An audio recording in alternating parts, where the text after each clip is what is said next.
On a cold November evening in 2009, a German police chief walked into his garage and never walked out alive. His car would trigger a speed camera 45 kilometers away, driven by a mysterious stranger whose face was captured but never identified.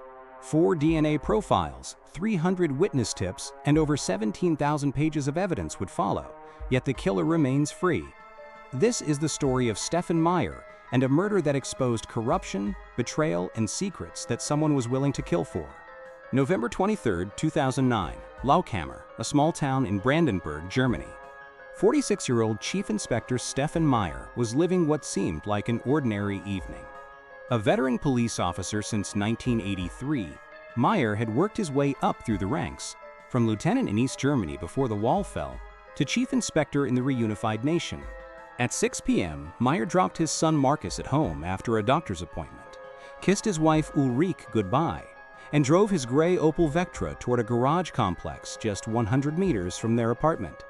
It was a routine he'd done countless times before.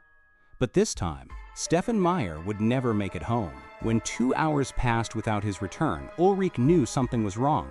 At 8:45 p.m., she walked through the darkness to investigate. What she found in that dimly lit garage would shatter their family forever. Steffen lay dead, brutally stabbed in the neck and chest, with severe head wounds. But this was no ordinary murder. This was just the beginning of one of Germany's most baffling cases. As Ulrike stood over her husband's body, she noticed something chilling. His car was gone, his wallet missing. This wasn't just murder, it was theft.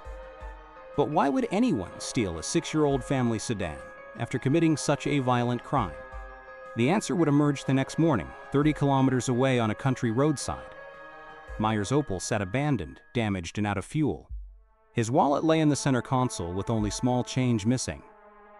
But the real mystery was where that car had been for nearly 5 hours.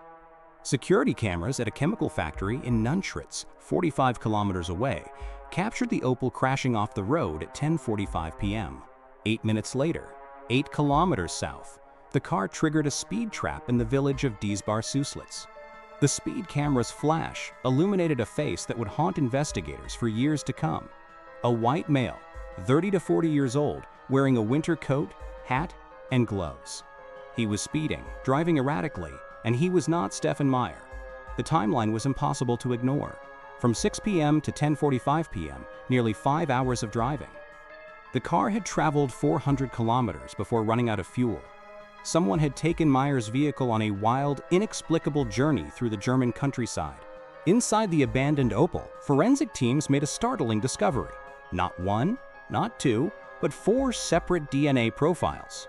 Unknown male DNA was found throughout the vehicle's interior. Outside the car, scattered cigarette butts revealed 3 more distinct profiles, 2 men and 1 woman. 7 people's genetic material, all pointing to a crime scene that made no sense. The speed trap photograph was published across Germany. 300 tips poured in. 30 witnesses identified the same man, 39-year-old Vadim S. from nearby Saxony. Police rushed to question him. He denied everything. His DNA was tested against every profile found at the scene. Not a single match. Vadim S. was released, and investigators faced their first devastating dead end. The face in the photograph, clear as day, belonged to a ghost. But Ulrike Meyer believed her husband's murder wasn't random. In 2015, she revealed what she suspected all along. The motive lay within Steffen's own police station. Her husband had been a reformer, openly critical of poor policing and officer misconduct at Lauchhammer Station. He wasn't in uniform when attacked. The killer knew where he lived, knew his routines, knew he'd be alone in that isolated garage complex. The timing was no coincidence. Just months before his death, Steffen's station was investigating a massive corruption scandal. A planned police raid on illegal businesses across Germany had been leaked from the inside. The targets were warned, evidence disappeared, and the operation collapsed. At the center of the conspiracy was Wolfgang S., Steffen's longtime colleague, who allegedly leaked details to a young alcoholic woman who frequented the police station. Wolfgang despised Steffen and his reform efforts. Although Wolfgang was eventually acquitted, not because he was innocent, but because witnesses contradicted themselves and evidence was compromised, the court confirmed the operation had been betrayed from within. The real perpetrator escaped justice. Could this corruption scandal have provided motive for murder? Did someone kill Steffen to silence his reform efforts? But if so, why steal his car? Why create such an elaborate, traceable crime scene? The investigation that followed was as chaotic as the crime itself. Over 1,000 reports flooded in. 130 local residents were interviewed. 2 people were arrested and quickly released without charges. But the case was sabotaged from within. A serving police officer was suspended for leaking investigation details to the same young woman connected to the original corruption scandal. The very department investigating Steffen's murder was compromised by the same corruption he'd tried to expose. A €10,000 reward was offered. Television shows featured the case. Nothing worked. By 2017, the case file had grown to over 17,000 pages, but investigators were no closer to solving the murder. On the 10th anniversary of Steffen's death, at a memorial service, a bombshell was dropped. Sven Bogatz, Meyer's former colleague, went public with a stunning admission.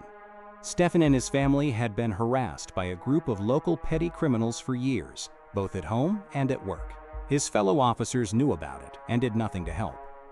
Bogatz publicly apologized for the police department's inaction. Ulrich expressed gratitude for the acknowledgement, but the damage was done. Why had this crucial information been hidden for a decade? Who were these criminals? What was their connection to the corrupt officers who failed to protect Steffen? The answers died with Steffen Meyer in that garage. Today, almost 16 years later, Steffen Meyer's killer walks free. The man in the speed trap photograph has never been identified. The DNA profiles remain unmatched in any database. The cost of this unsolved murder extends far beyond justice denied. Ulrich and Marcus never returned to their home. Marcus abandoned his dreams of military service, unable to handle weapons after his father's violent death. Steffen's mother died almost exactly 2 years after her son, never recovering from the loss of her only child. A police chief who tried to fight corruption was silenced forever. His colleagues failed him in life and abandoned him in death. His murderer remains protected by the very system Steffen tried to reform. In the files of German law enforcement, case number Meyer remains open. Somewhere, someone knows the truth about what happened in that garage on November 23, 2009. The question is, will they ever tell?